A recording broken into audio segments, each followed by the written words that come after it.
আজকে আমার হবু দুলাভাইয়ের সাথে আমার বিয়ে হতে যাচ্ছে। শুনতে খুব অবাক লাগলেও এটাই হচ্ছে আমার সাথে। আমার যার সাথে আজকে বিয়ে হতে যাচ্ছে তার সাথে আজ আমার বড় বোনের বিয়ে হওয়ার কথা ছিল। আমার বড় বোনের নাম ইরা। ইরা আপু আমার আপন চাচাতো বোন। আমাদের চাচাদের মধ্যে আমি আর ইরা আপু সবার বড় এবং বিবাহযোগ্য। ইরা আপু আমার 2 বছরের বড়, দেখতে পরীর মতো সুন্দর। তার রূপের কাছে সবকিছু হার মানবে। ইরা আপুর সাথে যার বিয়ে হবার কথা ছিল তিনি এক দেখাতে পছন্দ করেন এবং বিয়ে করতে সম্মতি দেন। শুনলাম লোকটার নাকি বিশাল ব্যবসা প্রতিষ্ঠান রয়েছে। তাদের আর্থিক অবস্থার তুলনায় আমাদের আর্থিক অবস্থা তেমন একটা মানানসই না। আমরা মধ্যবিত্ত পরিবারের মেয়ে, উনি বড় পরিবারের ছেলে। আপুকে যেদিন উনি দেখতে এসেছিল সেদিন আমি জানালা দিয়ে হালকা উঁকি দিয়ে দেখেছিলাম। সত্যি লোকটা খুব সুন্দর এবং হ্যান্ডসাম ছিল। লোকটা আপুকে দেখেই পছন্দ করেন এবং বিয়ের দিন তারিখ ঠিক করলেন। আমরা সবাই খুব খুশি ছিলাম। আপুর এত বড় ঘরে বিয়ে হবে, তাই আমিও খুব মজা করছিলাম। সামনের সপ্তাহে আপুর আর অরণ্যের বিয়ে। ও, আপনাদের তো ওই লোকটার সাথে পরিচয় করিয়ে দেওয়া হলো না। ওনার নাম অরণ্য, বয়স 25, বাবার বড় ব্যবসা প্রতিষ্ঠান আছে, সেটাই দেখাশোনা করেন। শুনেছিলাম ঢাকায় ওনাদের অনেকগুলো বাড়ি আছে আর টাকা পয়সার নাকি কোনো অভাব নেই। যেহেতু সামনের সপ্তাহে ইরা আপুর সাথে অরণ্যের বিয়ে, তাই আমি আগে থেকেই ঠিক করে রেখেছিলাম হলুদে কি পরবো, বিয়েতে কি পরবো, বউ ভাতে কি পরবো। চিন্তা করেছিলাম আপুর বিয়েতে অনেক মজা করব, কিন্তু কত প্ল্যান করেছিলাম, সব প্ল্যান বিয়ের দিন মাটি হয়ে গেছে। কারণ সকালবেলায় কাকি এসে বলল, কি গো ইরার মা, ইরাকে তো কোথাও খুঁজে পাচ্ছি না। বড় কাকির কথা শুনে আমরা সবাই স্তব্ধ হয়ে গেলাম। আর কিছুক্ষণ পর পাত্রপক্ষ আসবে, আর এখন ইরা আপুকে খুঁজে পাওয়া যাচ্ছে না। ইরা আপু কোথায় গেল কেউ বুঝে উঠতে পারেনি। কারণ ইরা আপুর সাথে কারো কোনো সম্পর্ক আছে বলে মনে হয় না। থাকলে অবশ্যই কেউ না কেউ জানতো। তবে আপু কোথায় গেল এই প্রশ্ন সবার মনে বিদ্ধ করতে লাগলো। ইরা আপুকে সারা বাড়ি খোঁজা হলো, কিন্তু তার কোনো হুদিস মিলল না। সবাই ভাবছে ইরা আপুর হয়তো প্রেমিক ছিল, তার হাত ধরে পালিয়েছে। কিন্তু এই কথা জানাজানি হলে মান সম্মান আর থাকবে না। তাই কি করবে সবাই ভেবে উঠতে পারছিল না। সবাই উপায় খুঁজতে লাগলো। হঠাৎ করে কাকা বাবাকে বলে উঠলো, অনন্যা তো বিবাহযোগ্য, অনন্যাকে বিয়ে দিলে কেমন হয়? মান সম্মান বাঁচানোর এছাড়া কোনো উপায় নেই। যেহেতু পাত্র যোগ্য ছিল, আর তাছাড়া আমি দেখতে এতটা সুন্দর না এবং আমার মতো দেখতে খারাপ মেয়ের জন্য এর থেকে ভালো পাত্র পাওয়া অসম্ভব, তাই আমার বাবা কাকার প্রস্তাবে রাজি হয়ে গেল। বাবার এমন অন্যায় সম্মতি দেখে আমার মাথায় যেন আকাশ ভেঙে পড়লো। কারণ আমি আর ইরা আপুর রাত দিন পার্থক্য। আমি দেখতে অতটা সুন্দর না, তারা মেনে নেবে বলে মনে হয় না। কিন্তু বাবা আর চাচার প্রচন্ড চাপে ইরা আপুর যাওয়ায় আমাকে কোণে সেজে বসতে হয় বিয়ের পিড়িতে। লাল টুকটুকে শাড়ি, ভারী গহনা পরে আমি কোণে সেজে বসে আছি। কিছুক্ষণের মধ্যে বরপক্ষ চলে আসবে। জানি না তারা এসে কি করবে, কি হবে এর পরিণতি। এসব কথা ভাবতেই নিজের ভেতর অসহ্য যন্ত্রণা হতে লাগলো। কিছুতেই ভাবতে পারছিলাম না, মাথা ঘুরতে লাগলো। তবুও কোনো মতে নিজেকে সামলে স্থির হয়ে বসে পড়লাম। হঠাৎ কানে বাজতে লাগলো, বর এসেছে বর এসেছে বলে চিৎকার করতে লাগলো। বরকে বারণ করা হলো। পাত্রপক্ষের সবাই কোণে দেখার জন্য রুমে প্রবেশ করলো। পাত্রপক্ষ আমাকে দেখে কোণে পাল্টানো হয়েছে বলে হইচই শুরু করলো। কিন্তু আমার বাবা আর কাকা বলল কোণে ঠিক আছে। পাত্রপক্ষকে চাপ দিল বিয়ে করার জন্য, না হয় ঝামেলা হবে। পাত্রপক্ষ চাপে পড়ে আমাকে বিয়ে করিয়ে নিতে রাজি হলো। নানান ঝামেলার পর অবশেষে আমাদের বিয়েটা সম্পূর্ণ হলো। আজকে ইরা আপুর জায়গায় অরণ্যের বউ হলো অনন্যা। জানি না তাদের মনে আমার জন্য ক্ষোভ জন্মে আছে কিনা। জন্মালে এবার কি করার আছে আমার? যা হবার তা তো হয়েছে। আমি তো চাইনি এমন কিছু হোক। আমারও তো অরণ্য ভাইয়ার প্রতি খুব খারাপ লাগছে, কারণ সে আসছে পরি বিয়ে করতে, আর বিয়ে করতে হলো শেওড়া গাছের পেতনি। নিজের জন্য খারাপ লাগছে, কারণ আমি চাইনি আমার বিয়েটা এমন জোরপূর্বক হোক। দেখতে খারাপ হলেও কখনো এটা নিয়ে আফসোস করিনি, কারণ নিজেকে সব দিক দিয়ে পারফেক্ট করে তোলার আপ্রাণ চেষ্টা করেছি। আর এই বিয়ে নিয়ে 8-10টা মেয়ের মতো আমারও অনেক স্বপ্ন ছিল। আর আজকে চোখের সামনে আমার সব স্বপ্নগুলো ভেঙে গেল। নিজের অজান্তেই বুকের ভেতরটা হু হু করে উঠলো। আর চোখ দিয়ে বৃষ্টি নামতে লাগলো। অপর পাশে সবাই বলতে লাগলো ইরা অনন্যার ভাগ্য খুলে দিয়ে গিয়েছে, তা না হলে অনন্যা এমন ছেলে কখনো বিয়ে করতে পারতো নাকি। এই কথাগুলো শুনে আমার মনটা আরো খারাপ হয়ে গেল। ভাগ্যের কাছে এভাবে হেরে যাব ভাবতেই পারিনি। অবশেষে বিয়ে সম্পূর্ণ হলো। এখন কোণে বিদায় দেওয়ার পালা। আমার বাবা আমাকে অরণ্যের হাতে তুলে দিল। আমাকে অরণ্যের হাতে তুলে দেওয়ার সময় তার মুখের দিকে তাকানো সাহস পেলাম না। লজ্জায় আমি মাথা নিচু করে রইলাম এবং কিছুক্ষণ পর গাড়িতে তুলে দিল। আমি বাবার বাড়ি ছেড়ে শ্বশুর বাড়ি যাচ্ছি, কিন্তু 8-10টা মেয়ের মতো স্বপ্ন নিয়ে যাচ্ছি না, হাজারো স্বপ্ন ভেঙে যাচ্ছি। ভাগ্যের পরিহাস এমন হবে বুঝতে পারিনি। অবশেষে ব্যস্ত শহরের পথ পাড়িয়ে আমি শ্বশুর বাড়ি পৌঁছালাম। শ্বশুর বাড়ির বাকি সবাই আমাকে দেখে কানাকানি করতে লাগলো। কি সর্বনাশ করেছে অরণ্য! এক তো মধ্যবিত্ত ঘরে বিয়ে করেছে, তার মধ্যে মেয়ে হলো অসুন্দর। মেয়ে দেখার সময় সবার চোখ কপালে ছিল নাকি এই মেয়েকে অরণ্যের সাথে মানায় না? এমন সর্বনাশ অরণ্য নিজ হাতে কেন করলো? এসব শুনে মনটা আরো ভাঙতে লাগলো। কোন রকম সবাই তুলে আমাকে ঘরে নিল। খেয়াল করলাম ঘরটা ভীষণ সাজানো গোছানো, চারদিকে ফুলের সুবাস ছড়াচ্ছে। আজ এ ঘরে ইরাপুর আসার কথা ছিল। ভাগ্যের লীলা খেলায় আমি আসলাম। ঘরে নিভু নিভু আলোতে চুপ করে বসে রইলাম। হয়তো এই সময় অন্য মেয়েরা বসে থাকে স্বামীর অপেক্ষায়, আর আমি বসে আছি এক অনিশ্চিত ভবিষ্যতের অপেক্ষায়। হঠাৎ খেয়াল করলাম অরণ্য ঘরে ঢুকেছে। ওনাকে দেখে আমার পুরো শরীর ভয়ে কাঁপতে লাগলো। জানি না কি কথার সম্মুখীন হতে হবে আমাকে। এইসব ভেবে ভয়ে কুকড়ে যেতে লাগলাম। খেয়াল করলাম উনি আমার দিকে তাকিয়ে আছে। হঠাৎ করে লক্ষ্য করলাম আমার শরীর ভীষণ কাঁপছে। উপরে তাকালাম, মনে হলো ফ্যান আমার উপরে পড়ে যাবে। সবকিছু উল্টাপাল্টা লাগছে। আমার এখন কি করা উচিত বুঝতে পারছি না। কিছুক্ষণ পর চোখ বন্ধ করে ধপাস করে শুয়ে পড়লাম। আস্তে আস্তে শরীর নিস্তেজ হয়ে কাঁপতে লাগলো, কষ্ট হতে লাগলো খুব। হঠাৎ খেয়াল করলাম কেউ আমার হাত ধরেছে। হাত ধরে চোখে মুখে পানির ঝাপটা দিচ্ছে, কিন্তু চোখ খোলার মতো শক্তি আমি পাইনি। এবার মনে হয় কেউ আমার প্রেসার মাপছে, কিন্তু চোখ খোলার মতো শক্তি আমি পাইনি। আস্তে আস্তে আরো নিস্তেজ হতে লাগলাম। অনুভব করলাম আমার পাশে এখন কেউ নেই।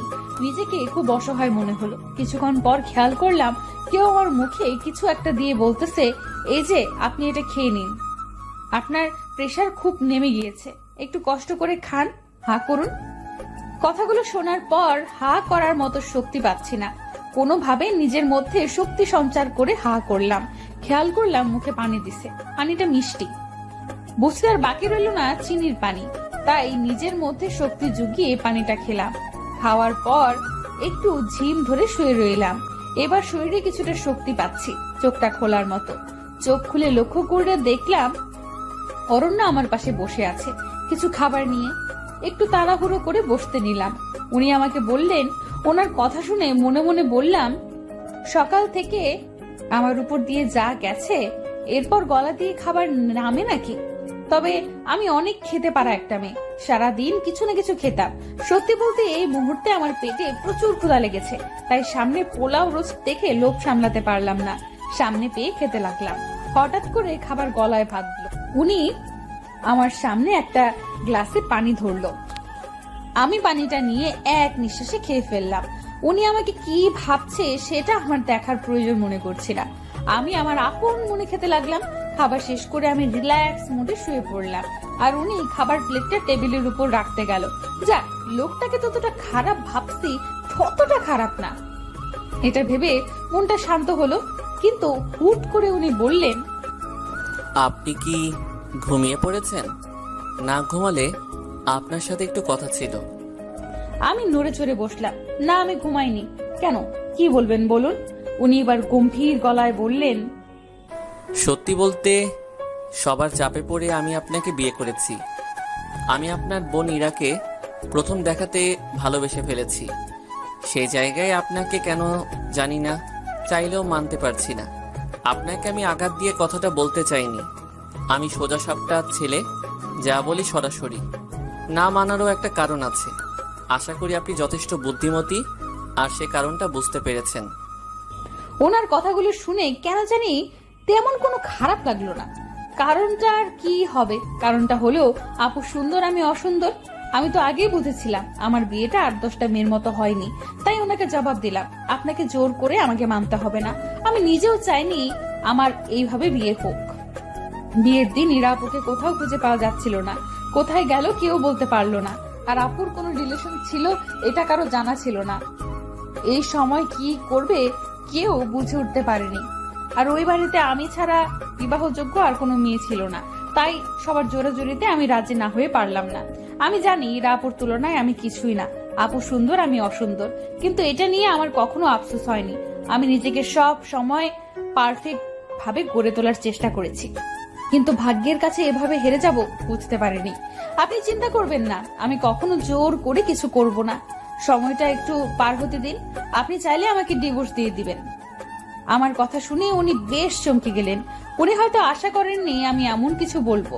কিছুক্ষণ স্তব্ধ হয়ে থেকে উনি উত্তর দিলেন, সে যাই হোক, সময় সব বলে দিবে। আপাতত আমি আপনাকে মেনে নিতে পারবো না। আপনি এ বাড়িতে এসেছেন মেহমান হিসেবে, আপনার যেন কোনো সমস্যা না হয় সেই বিষয়টা খেয়াল রাখবো। দয়া করে আমার ভালোবাসা পাওয়ার আশা রাখবেন না, কারণ আমি আপনার বোনকে প্রথম দেখাতে ভালোবেসে ফেলেছি। আমি কিছুক্ষণ চুপ থেকে জবাব দিলাম, আপনি দয়া করে আমাকে সিরিয়ালের নায়িকা ভাববেন না। আমি আপনাকে জোর করব না, কিন্তু আমি আপনার স্ত্রী। সামনে অন্য একটা মেয়েকে ভালোবাসি বলবেন, সেটা আমি কখনোই মেনে নিব না। আপাতত ডিভোর্সের আগ পর্যন্ত আমি আপনার স্ত্রী, আপনি আমার স্বামী। সুতরাং সম্পর্কটা ওইভাবেই দেখবেন। আর আমার সামনে অন্য মেয়েকে ভালোবাসি বলার আগে 10 বার ভেবে নেবেন, কারণ আমি দেখতে অসুন্দর হলেও নিজেকে কখনো ছোট করে দেখি না, কখনো দেখবো না। দয়া করে আমাকে অবলা নারী ভেবে যা ইচ্ছা তাই বলে যাবেন না। দোষটা তো আমার ছিল না, আমি তো আপনাকে জোর করে বিয়ে করতে চাইনি। ভাগ্য এভাবে সব ওলট পালট করে দিয়েছে, কিন্তু ভাগ্যের দোহাই দিয়ে নিজের জীবন বরবাদ করার মতো মেয়ে আমি নই। এবার আমি ওনার দিকে খেয়াল করে দেখলাম উনি মুখটা বেশ চুপসে গেছে। গেলেই বাকি, আমি কেন ওনার এসব কথা শুনে নিজেকে ছোট করব? আর এটা বাংলা সিনেমা না, আর আমি নায়িকা সাবানা না। সুতরাং যতদিন আমি অরণ্যের বউ হিসাবে আছি, আমি আমার অধিকার আদায় করে নিব, তবে সেটা জোর করে নয়, ভালোবাসা দিয়ে। উনি আমার কথা শুনে বেশ কিছুক্ষণ চুপ করে থেকে জবাব দিলেন, আমার মন যা চায় আমি তাই বলবো। আপনি না করার কে? আপনাকে সেই অধিকার দেইনি আমি। নিজের অধিকারের বাইরে কথা বলবেন না। দেখে তো মনে হচ্ছে ছেলে ফাঁসানোর ব্যাপারে খুব চালু। ওনার কথাটা শুনে মাথায় রাগ উঠে গেল, তবুও নিজেকে শান্ত করে জবাব দিলাম, আপনাকে আমার চরিত্রের সার্টিফিকেট দিতে বলেছি? আমার ব্যাপারে মন্তব্য করার অধিকার দিয়েছি নাকি? আপনি যেমন আমাকে বলছেন আমিও আপনাকে বলবো। আর হ্যাঁ, এটাকে বলে লেভেল। আর হ্যাঁ, আপনি যেমন আমাকে তেমনই হতে হবে। দেখেন, আপনি কিন্তু বেশি বকবক করছেন। আপনাকে দেখে তো প্রথম ভাবলাম কথাই বলতে জানেন না, এখন তো দেখছি আপনার মুখ দিয়ে কথার ফুলঝুরি ফুটেছে। আমার সাথে লাগতে আসবেন না। আমিও এবার শান্ত হয়ে জবাব দিলাম, বকবক আপনি শুরু করেছেন। দেখতে অসুন্দর বলে কি ভেবেছেন অবলা নারী? সিরিয়ালের মতন আপনাকে উপরে শুইতে দিবে আর আমি নিচে শুয়ে পড়বো? তা হবে না মশাই, আমার পাশে এসে ঘুমান। আপনি তো বেশ ডেঞ্জারাস মেয়ে, আপনার পাশে আমি ঘুমাবো কেন? আমি ব্রুটা বেশ কুচকে বললাম, তাহলে কোথায় ঘুমাবেন? জবাবে উনি বললেন, পাশের রুমে ঘুমাবো। আমি হাসি দিয়ে বললাম, তা হবে না মশাই, আপনি এখানেই ঘুমাবেন। উনি আমার কথা শুনে বেশ অবাক হলেন মনে হয়। কিছুক্ষণ চুপ থেকে রাগ রাগ ভাব নিয়ে আমাকে বললেন, আপনি কিন্তু বেশি বাড়াবাড়ি করছেন। সে যাই করি আমি ঘুমালাম, তবে রুম ছেড়ে ঘুমানো যাবে না। রুম ছেড়ে ঘুমালে আমি কিন্তু আপনার সাথে চলে আসব। উনি বেশ চমকিত পুলকিত হয়ে আমাকে বলল, আপনি তো বেশ নাছোড়বান্দা। ওকে, রুম ছেড়ে যাব না, আমি নিচে ঘুমাচ্ছি। এবার আমায় একটু রেহাই দিন। আমি মুচকি হেসে জবাব দিলাম, ওকে ভূত মশাই। উনি ব্রুটা কুচকে বলল, ভূত মশাইটা কি আবার? আমি হাসতে হাসতে বললাম, কেন আপনি? উনি অবাক হয়ে বলল, এর মধ্যে আপনি আমার নাম ঠিক করে ফেলছেন? হ্যাঁ করেছি।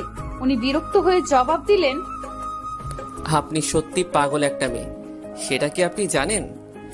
আমি হেসে তাকে জবাব দিলাম, সেটা নতুন করে বলার কিছু নেই, আমি একটু নাছর বান্দা, সবাই জানে। আপনি ঘুমান। আর হ্যাঁ, ধন্যবাদ এত কিছু খাওয়াবার জন্য। সবগুলো খাবার আমার প্রিয় ছিল, শুধু চিনির পানি ছাড়া। উনি কিছুটা চুপ হয়ে বলল,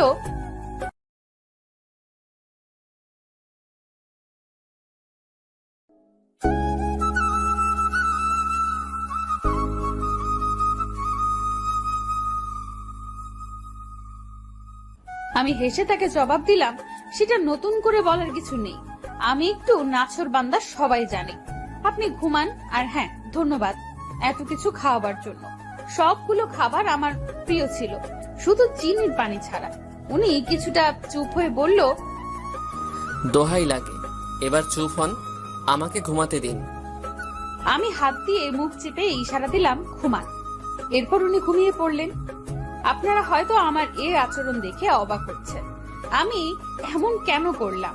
সত্যি বলতে আমি ছোটবেলা থেকেই এমন নাছর বান্দা আর পাগলাটে। পাগলামির ভাবগুলো এত বড় হওয়ার পরেও যায়নি, তাই পাগলামির সুযোগ পেলেই করে ফেলি। এই যে অরণ্যের সাথে সবে মাত্র শুরু করেছি, এরপর যে কত কি হবে তা আস্তে আস্তে জানতে পারবে। যাই হোক, সেদিনের মতো ঘুমিয়ে পড়লাম। পরের দিন সকালে উঠে আমি খেয়াল করলাম উনি নাক ডেকে ঘুমাচ্ছে। এমন ভাবে নাক ডাকছে মনে হয় ভূমিকম্প হচ্ছে। আমি কি করব বুঝতে না পেরে এক গ্লাস পানি নিয়ে ওনার নাক বরাবর ঠেলে দিলাম। ভূতমশাই খপ করে উঠে বসে বলতে শুরু করলেন, কি হলো, আপনি এভাবে গায়ে পানি দিলেন কেন? মাথার সব তার ছিঁড়ে গেছে নাকি আপনার? আমি এবার হাসতে হাসতে বললাম, মাথা আমার ঠিক আছে। এমন ভাবে নাক ডাকছেন মনে হয় 7 মাত্রায় ভূমিকম্প হচ্ছে। লক্ষ্য করলাম উনি বেশ রেগে আছে আমার কথা শুনে। কিছুক্ষণ দম ধরে বসে থেকে আমাকে বললেন, দেখেন, এসব মজা আমার একদম পছন্দ না, আর এমন করবেন না। কালকের থেকে একের পর এক করে আমাকে জ্বালাচ্ছেন। শেষমেশ আমি কোন পাগলের পাল্লায় পড়লাম? আল্লাহ, আমায় রেহাই দাও। আমি ব্রুটা কুচকে বললাম, হয়েছে হয়েছে, এত কষ্ট পেতে হবে না। আমি এখনো আপনাকে কিছুই করিনি, এতে হতাশ হওয়ার কিছুই হয়নি। এখন আমাকে সবার সাথে পরিচয় করিয়ে দিন, আমি তো বাসার কাউকে চিনি না। ভূতমশাই রাগী গলায় বললেন, কারোর সাথে পরিচিত হওয়ার দরকার নেই। বাসায় অনেক মেহমান, আপনার বাইরে যাওয়ার দরকার নেই, ঘরে বসে থাকুন। উনি আরো কিছু বলতে যাবে, ঠিক সেই সময় কে যেন দরজা নক করলো আর বলল, অরণ্য, দরজাটা খোলো, বউ নিয়ে নিচে আয়। সবাই বউ দেখার জন্য অপেক্ষা করতেছে। উনি আমার সাথে কোনো কথা না বাড়িয়ে ওই মহিলাকে জবাব দিলেন, ফ্রেশ হয়ে আসতেছি, তুমি যাও। আচ্ছা, গেলাম আমি। উনি উঠতে যাবে, ঠিক তখনই আমি ওনাকে বললাম, আচ্ছা আপনার বাসায় কে কে আছে বলুন না আমায়।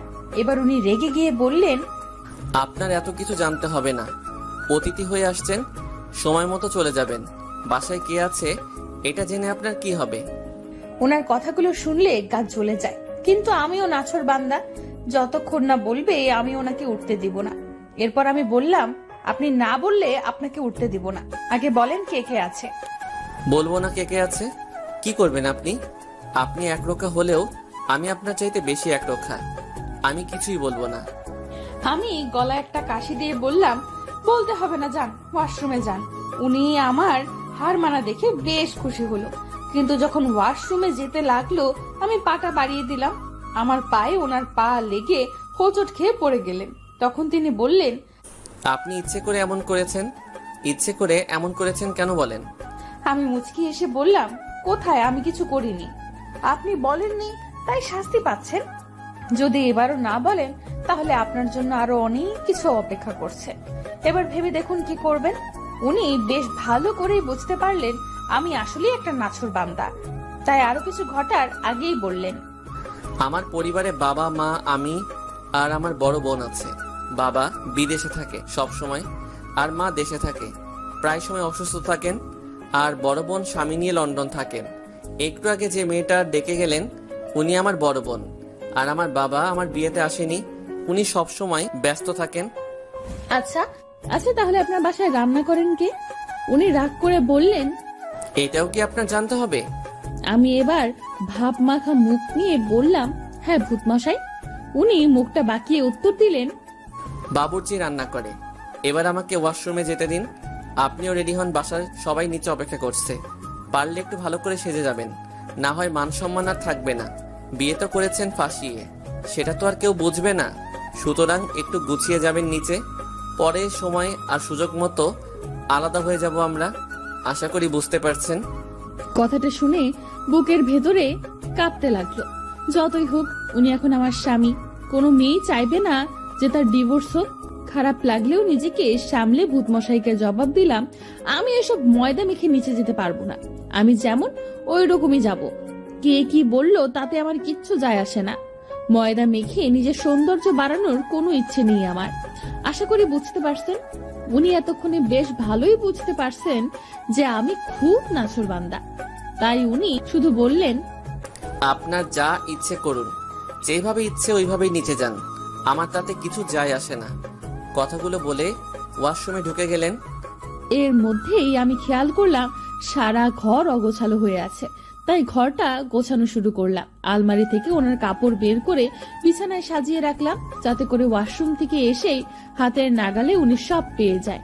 ওনার ঘড়ি, ওয়ালেট সব একত্রে এক জায়গায় রাখলাম। আমি একটা শাড়ি পরে নিলাম। যতটুকু সম্ভব নিজেকে ময়দা ছাড়া গোছানোর চেষ্টা করলাম। সবকিছু ঠিক করতে করতে খেয়াল করলাম উনি ওয়াশরুম থেকে বের হয়েছে। ওয়াশরুম থেকে বের হয়ে সারা ঘরটা দেখে একটু অবাক হয়েছে। বিছানার উপর ওনার কাপড়গুলো দেখে বললেন, এখানে এগুলো কে রেখেছে? ঘরটা এত তাড়াতাড়ি পরিপাটি করে কে গুছিয়ে দিয়ে গেল? আমি লাজুক স্বরে জবাব দিলাম, এ সব কিছু আমি করেছি। আমার কথা শুনে উনি বেশ চুপসে গেলেন। চুপসানো মুখ নিয়ে আমাকে বলল, এত কিছু করতে কেউ তো আপনাকে বলেনি, এত কিছু করতে গেলেন কেন? আমি বেশ ঝাঁঝালো গলায় জবাব দিলাম, আমার ঘর আমি গুছিয়েছি, তাতে আপনার কি মশাই? উনি ভ্রু কুচকে বলল, আপনার ঘর মানে? এটা আপনার ঘর কবে হলো? আমি হাসি মুখে উত্তর দিলাম, স্বামীর ঘরই তো স্ত্রীর ঘর হয়। বিয়েটা যেভাবেই হোক, ডিভোর্সের আগ পর্যন্ত আমি আপনার স্ত্রী, আপনি আমার স্বামী। সুতরাং ঘর গোছাতে আমি পারবো নিশ্চয়ই। ভূতমশাই রাগী গলায় বললেন, আপনি একটু বেশি বকেন। আর আপনাকে এই ড্রেস বের করতে কে বলেছে? আমি তো এটা পরবো না।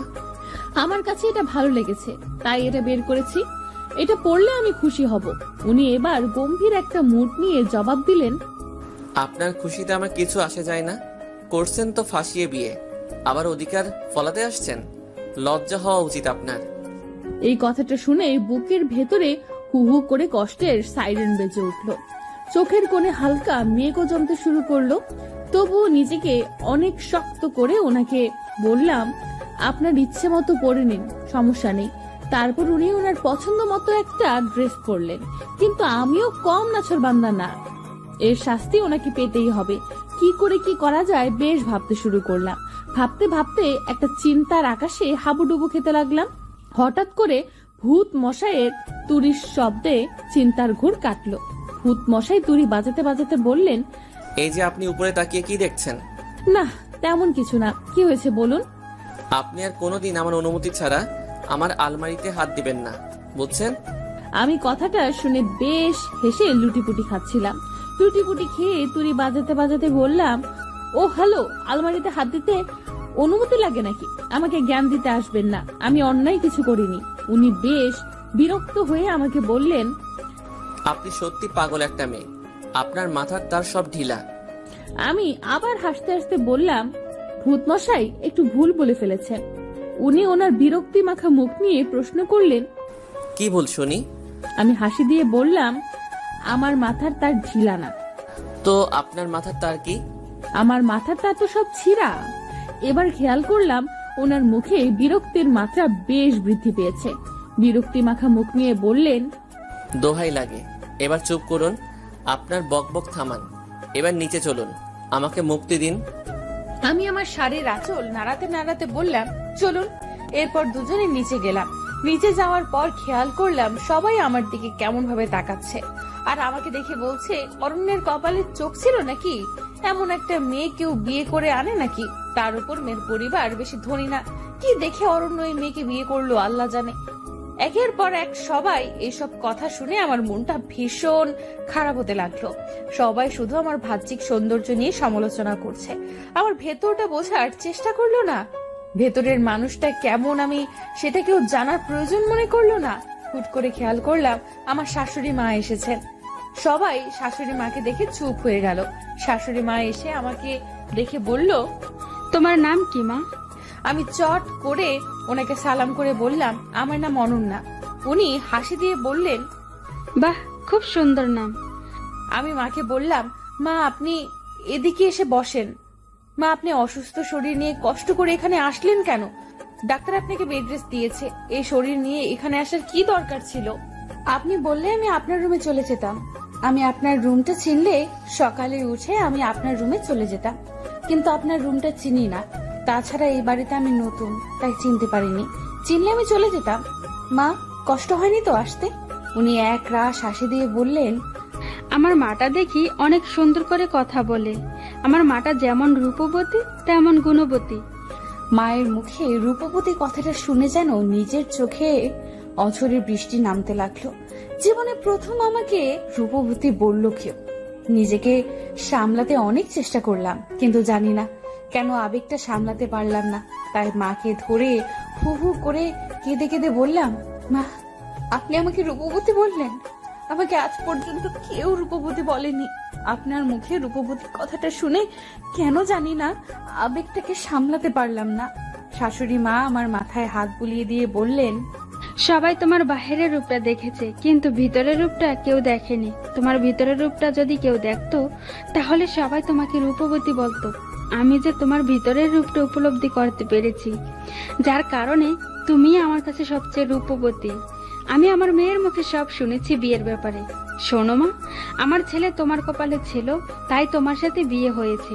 আমার ছেলের ভাগ্যে তুমি ছিলে। কে কি বললো কান দিবে না, কারণ মানুষ যাই বলুক নিজের কাছে যেটা সঠিক মনে হবে সেটাই করবে। মানুষের কাজও বলা। মনে রাখবে, যখন তোমাকে নিয়ে কেউ নেতিবাচক মন্তব্য করবে ভেবে নিবে সে তোমার জয়ে ঈর্ষান্বিত। তাই তোমার মুখে তার মন কাতর হয়েছে বলেই তোমার নামে সে নেতিবাচক মন্তব্য করেছে।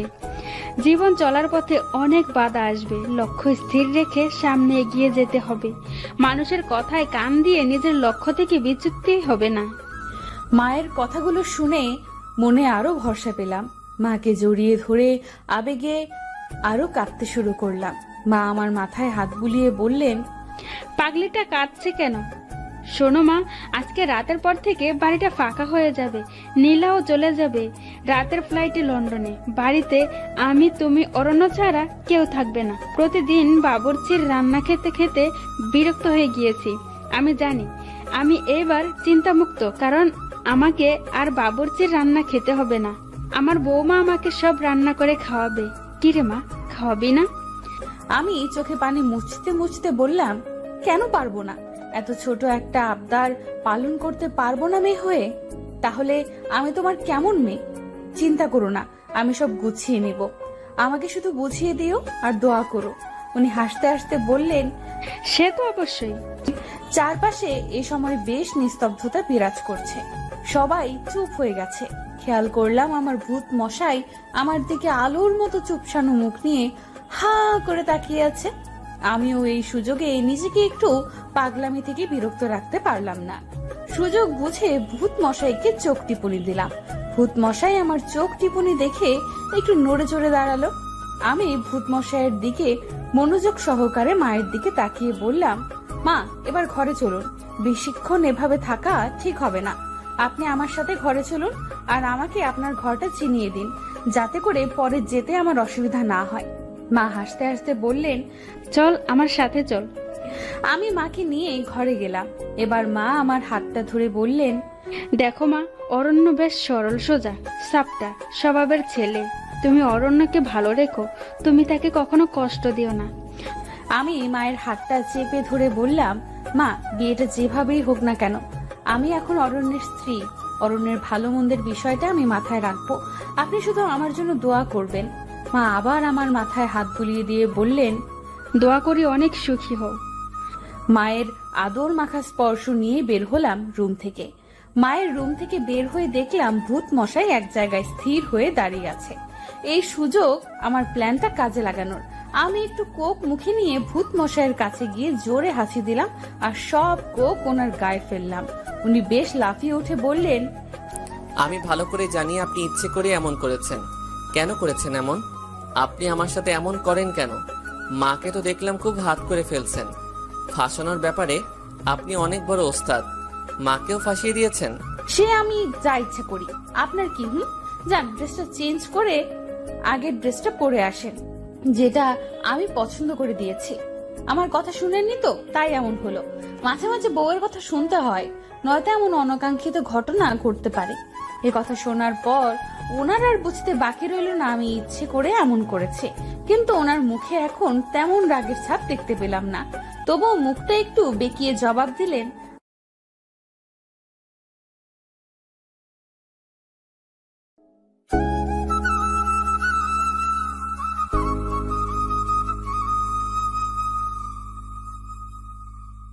সে আমি যা ইচ্ছে করি, আপনার কি? যান ড্রেসটা চেঞ্জ করে আগের ড্রেসটা পরে আসেন, যেটা আমি পছন্দ করে দিয়েছি। আমার কথা শুনেননি তো, তাই এমন হলো। মাঝে মাঝে বউয়ের কথা শুনতে হয়, নয়তো এমন অনাকাঙ্ক্ষিত ঘটনা ঘটতে পারে। এ কথা শোনার পর ওনার আর বুঝতে বাকি রইল না আমি ইচ্ছে করে এমন করেছে, কিন্তু ওনার মুখে এখন তেমন রাগের ছাপ দেখতে পেলাম না। তবুও মুখটা একটু বেঁকিয়ে জবাব দিলেন, আপনার পছন্দের ড্রেসটা পরবো না, কারণ আপনাকে আমার ভালো লাগে না। ইরাকে প্রথম দেখায় ভালো লেগে গিয়েছিল, যে ভালো লাগাটা আপনার প্রতি চাইলেও আনতে পারছি না। আমি এবার হালকা করে ওনার কাছে গেলাম, কাছে গিয়ে বললাম, প্রথম দেখায় ভালো লাগার চেয়ে দেখতে দেখতে ভালো লাগাটা অনেক শ্রেয়। আপনি আমাকে দেখতে থাকুন। এই কথা বলে চোখ টিপুনি দিয়ে আবারও বললাম, এই ড্রেসটা পরলে ভালো লাগবে, পরবেন কিন্তু। পরবো না। এই কথা বলে তিনি তাড়াহুড়ো করে রুমে চলে গেলেন। কিছুক্ষণ পর খেয়াল করলাম উনি সিঁড়ি দিয়ে নিচে নামছে। আমি ওনাকে দেখে পুরো অবাক, কারণ আমি যে ড্রেস পরতে বলেছি সেই ড্রেসটা পরেছে। আমি তো ওনার দিক থেকে চোখ সরাতে পারছি না। হুট করে উনি আমার কাছে এসে বললেন, ভাববেন না আপনার কথা রাখতে পড়েছি, আমার ড্রেস আমি পরবো, যা ইচ্ছে তা পরবো। আমি এবার আর কোনো কিছু বললাম না, শুধু মুচকি একটু হাসি দিয়ে বললাম, আচ্ছা ঠিক আছে, কিছু ভাববো না। ছোটখাটো খুনসুটি দিয়ে সারাদিন পার করলাম। সন্ধ্যার দিকে একে একে সব মেহমান চলে গেল। নীলা আপু রাতের ফ্লাইটে লন্ডনে চলে গেলেন। যাওয়ার আগে শুধু বলে গেল, বিয়ে যেভাবেই হোক আমি যেন সবকিছু ম্যানেজ করে নিই। আমি আশ্বাস দিলাম সব ঠিক করে নিব। পরিবারের এমন সাপোর্ট পাবো আশা করিনি। সবাই আমার পাশে আছে এটা ভেবে মনে আরো ভরসা পেলাম। সারাদিন পার করে রাতে ঘুমাতে গিয়ে রুমে দেখি ভূতমশাই কি যেন কাজ করতেছে। আমি এক মগ কফি বানিয়ে তার দিকে এগিয়ে দিলাম, এই যে আপনার কফি। উনি আমার হাত থেকে কফি নিয়ে কফিতে এক চুমুক দিয়ে কিছুক্ষণ টেস্ট বোঝার চেষ্টা করলো মনে হয়, আর একটু পর আমাকে বললেন, কফিটা কে বানিয়েছে? আমি লজ্জা মাখা মুখে বললাম, কেন? কফিটা ভালো হয়েছে তাই। আমি লজ্জা মাখা মুখে বললাম, কফিটা আমি বানিয়েছি। উনি এবার মুখটাকে আলুর চপের মতো করে ফেললেন। ভুল ক্রমে উনি আমার প্রশংসা করে ফেলেছেন, এটা মনে হয় ওনার উচিত হয়নি, তাই মুখটাকে বাংলার পাঁচ করে ফেললেন। এবার মনে হয় আমাকে একটু পচিয়ে উনি ওনার দায়িত্ব পালন করবেন। যা ভেবেছিলাম তাই করেছে। উনি ওনার মুখটাকে বাংলার পাঁচ বানিয়ে আমার দিকে তাকিয়ে বললেন, এই জন্যই বলি টেস্টটা এত জঘন্য কেন। আমি ওনার কথায় ভ্রুক্ষেপ না করে একটু মুচকি হাসি দিয়ে চলে গেলাম। পরের দিন সকালে উঠে সব রান্না করলাম। রান্না করে মায়ের খাবার নিয়ে মায়ের রুমে চলে গেলাম। মা আমাকে দেখে হাসি মাখা মুখে বলে উঠল, কি রে মা, এখন এত খাবার নিয়ে আসলি কেন? এত খাবার কোথায় দেখলে তুমি? এগুলো সব খেতে হবে তোমাকে, নয়তো সুস্থ হবে না। আমার কাছে খাবার নিয়ে কোনো ফাঁকে দিতে পারবে না। খেতে না চাইলে মায়ের দিয়া জোর করে খাওয়াবো। উনি হাসতে হাসতে আমার মাথায় হাত দিয়ে বললেন, বুঝতে পেরেছি, আমার আর ফাঁকি দেওয়া যাবে না। তা দাও, খেয়ে নেই। আমি মাকে খাওয়াতে লাগলাম আর একের পর এক গল্প শুনতে লাগলাম। মনে হয় উনি অনেক দিন পর মন খুলে কথা বলছেন। ঠিক এ সময় অরণ্য এসে বললেন, মায়ের রুমে আপনি এখন কি করছেন? মায়ের জন্য খাবার নিয়ে এসেছিলাম। আচ্ছা আপনি এখন যান, মায়ের সাথে আমার একটু কথা আছে। ঠিক তখনই পাশ থেকে মা বললেন, অনন্যা তো পর কেউ না, অনন্যার সামনে বল কি বলবি। না মা, আমি একা কথা বলতে চাই।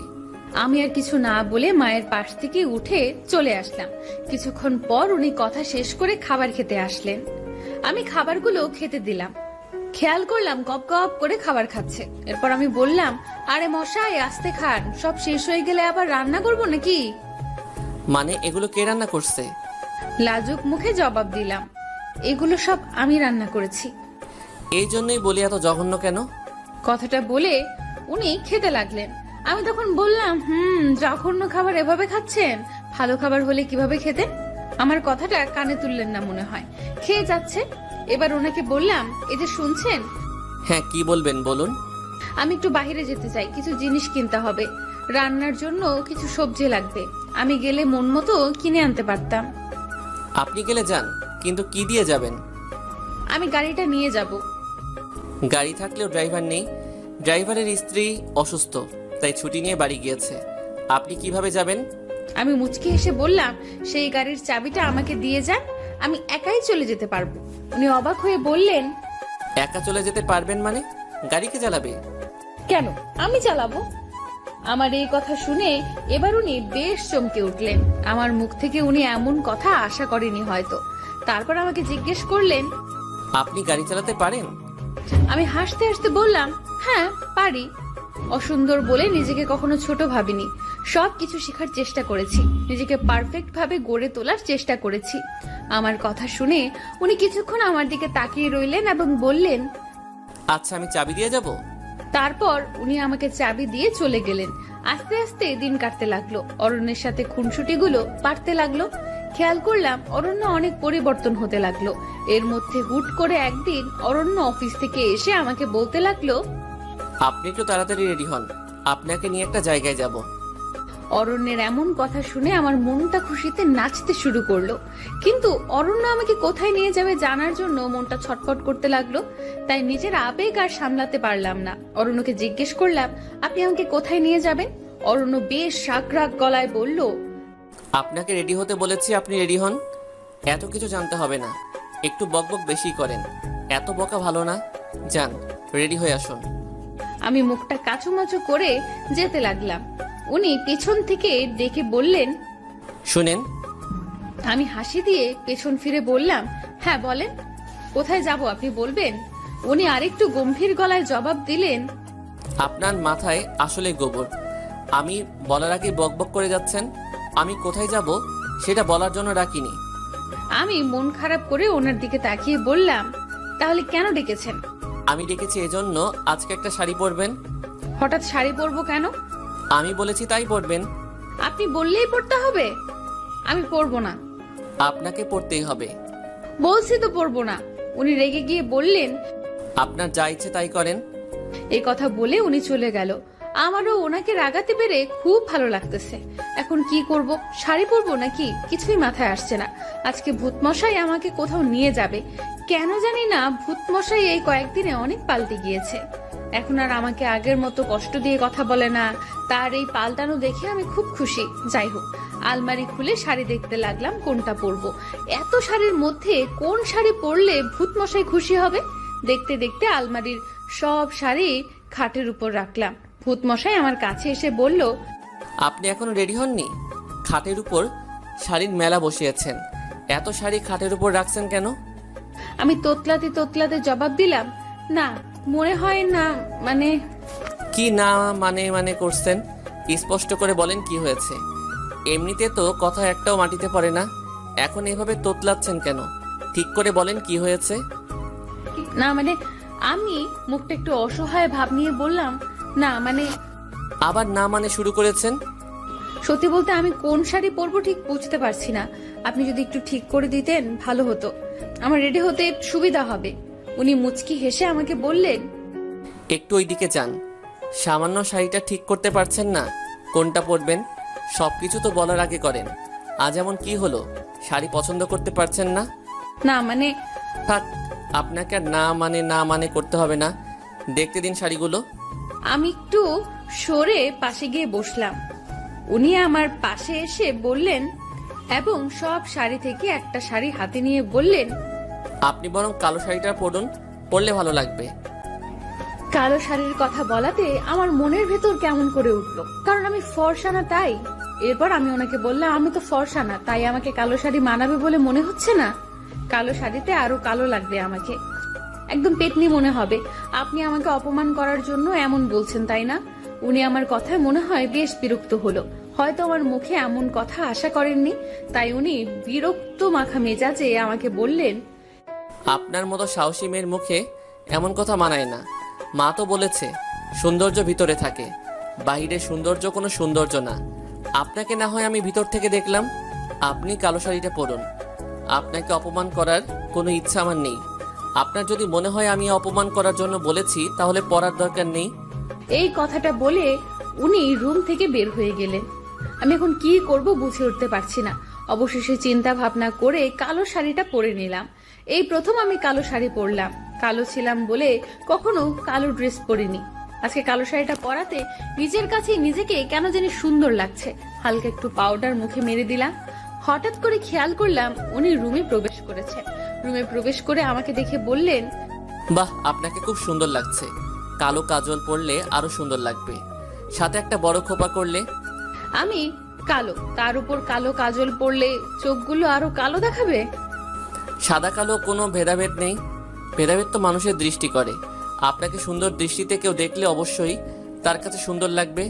মানুষকে সুন্দর অসুন্দর তখন লাগে যখন মানুষের দৃষ্টি সুন্দর অসুন্দর হয়। আপনি চাইলে কালো কাজল পরতে পারেন, আপনাকে ভালো লাগবে।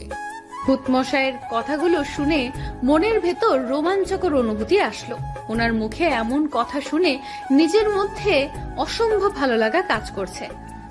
সত্যি কখন যে ওনাকে ভালোবেসে ফেলেছি বুঝতে পারিনি। হঠাৎ করে ওনার ডাকে চিন্তার ঘোর কাটলো। কি ব্যাপার, কোথায় হারিয়ে গেলেন? না মানে আবার না মানে? হয়েছে হয়েছে, এবার চটপট রেডি হন, আমি নিচে নামছি। এই বলে অরণ্য নিচে নেমে গেল। দরজার সামনে গিয়ে পেছনে তাকিয়ে বলল, এই যে শুনুন, জি বলেন। একটা টিপ পরলে খারাপ লাগবে না, আর মাথায় খোপা করুন। অরণ্যের মুখে এসব কথা শুনে আমি লজ্জায় লাল হয়ে গেলাম। অরণ্য এভাবে আমাকে বলবে আমি কখনো ভাবিনি। অরণ্য এ বলে বাইরে গেল। আমি টিপ আর খোপা করে নিচে নামলাম। খেয়াল করলাম মা নিচে বসে আছে। মা আমাকে দেখে বললেন, আজকে আমার মা অনন্যা এত খুশি, কোথায় যাচ্ছে? মায়ের কথা শুনে আরো লজ্জা পেলাম। লজ্জায় লাল হয়ে নিচে তাকিয়ে রইলাম। মা আমার এই হাল দেখে কাছে আসলো আর আমার মাথার উপরে হাত তুলে বলল, আজকে অরণ্যের সাথে ঘুরতে যাওয়া হচ্ছে, এতেই এত লজ্জা? আজকে মাকে অনেক সুন্দর লাগছে, দেখি হাতটা দাও। আমি মায়ের দিকে হাত বাড়িয়ে দিলাম। মা তার হাত থেকে বালাজোড়া খুলে আমার হাতে পরিয়ে দিয়ে বলল, বিয়ের পর হাত খালি রাখতে হয় না, হাতে সবসময় চুরি পরে থাকতে হয়। যাও, তোমার তো আর আনন্দের শেষ নেই, স্বামীর সাথে ঘুরে আসো। আমার মহাজনও কাল পরশু আসবে, তখন আমিও ঘুরবো। তখন আমাদের প্রেম দেখে হিংসা করো না। যাও মা, দেরি হলে অরণ্য রাগ করবে। আমি হাসতে হাসতে মাকে বললাম, কি যে বলো না মা, আমি তো তোমার বন্ধুর মতো। আমি রেডি হয়ে বের হলাম। খেয়াল করলাম উনি গাড়ির সামনে দাঁড়িয়ে আছে। আমাকে দেখে আমার দিকে এক নজরে হা করে তাকিয়ে আছে। আমি লজ্জায় আরো কাতর হয়ে গেলাম। লজ্জায় কাতর হয়ে ওনাকে বললাম, কি ব্যাপার, কি দেখছেন? তেমন কিছু না। তাহলে এভাবে তাকিয়ে আছেন কেন? এমনি তাকিয়ে আছি, সব কি তোমাকে বলতে হবে? এত বাচাল মেয়ে এত বকতে পারে? লক্ষ্য করলাম অরণ্য আমাকে তুমি করে বলছে। আমার যে কি খুশি লাগছে বলে আপনাদেরকে বোঝাতে পারবো না। মনটা খুশিতে নাচতে লাগলো। হুট করে উনি ডাক দিল আর বলল, অনন্যা, এভাবে মূর্তির মতো দাঁড়িয়ে আছো কেন? না মানে আজকে তোমার মুখ থেকে না মানে গেল না। এই যে আপনি আমাকে তুমি করে বললেন তো, তাই আর কি। তুমি আমার বয়সে ছোট, তোমাকে কেন আপনি ডাকবো? তোমাকে তো তুমি করেই ডাকবো। শুনো, জি বলুন। আজকে তুমি গাড়ি চালাবে, আমি তোমার পাশে বসবো। আমি খুশিতে লাফ দিয়ে গাড়িতে উঠতে লাগলাম আর বললাম, আচ্ছা আচ্ছা। আমি উঠতে যাব, ঠিক তখনই একটা হোঁচট খেলাম। উনি আমাকে জাপটে ধরে বলতে শুরু করলো, তোমার চটপটে আর পাগলামি স্বভাব আর গেল না, আস্তে উঠো। এরপর আমি আস্তে করে গাড়িতে উঠলাম। ভূত মশাইও গাড়িতে উঠলেন। আমি গাড়িটা স্টার্ট দিয়ে বললাম, কোথায় যাবেন মশাই? উনি আমাকে রাস্তা বলে দিল। আমিও যেতে লাগলাম। যেতে যেতে একটা রেস্টুরেন্টের সামনে চলে আসলাম। রেস্টুরেন্টে দুজনে ঢুকলাম। এরপর অরণ্য আমায় আস্তে করে একটা জায়গায় নিয়ে গেল। জায়গাটা পুরো মোমবাতি দিয়ে সাজানো পরিপাটি। দেখেই কেমন জানি আনন্দ লাগছে। একটা কেক আনলো। এরপর আমাকে বলল, কেকটা কাটো তুমি। হঠাৎ করে কেক কাটবো কেন? কারণ আজ তোমার জন্মদিন, সেটা তো ভুলে বসে আছো। ওহো, আজকে 21শে ফেব্রুয়ারি, সত্যিই তো আমার জন্মদিন। আমার জন্মদিন আপনি জানলেন কিভাবে? মা বলেছে। আমি তো খুশিতে আত্মহারা যে ভূত মশাই এমন একটা সারপ্রাইজ দিয়েছে। হঠাৎ করে ভূত মশাই একটা রিং বের করে আমাকে পরাতে নিল। ঠিক তখনই একজন মেয়ে ওয়েটার এসে ডাক দিল। আমরা ওয়েটারের দিকে তাকিয়ে চমকে গেলাম। ওয়েটারও আমাদের দিকে তাকিয়ে চমকে গেল আর মুখ লুকাতে লাগলো। কারণ এই হলো ইরা আপু। কিন্তু ইরা আপু এখানে কি করছে? ইরা আপু আমাকে আর অরণ্যকে দেখে চলে যেতে নিল। আমি ইরা আপুর হাতটা ধরে বললাম, তুই এতদিন কোথায় ছিলি? হুট করে কোথায় চলে গেলি?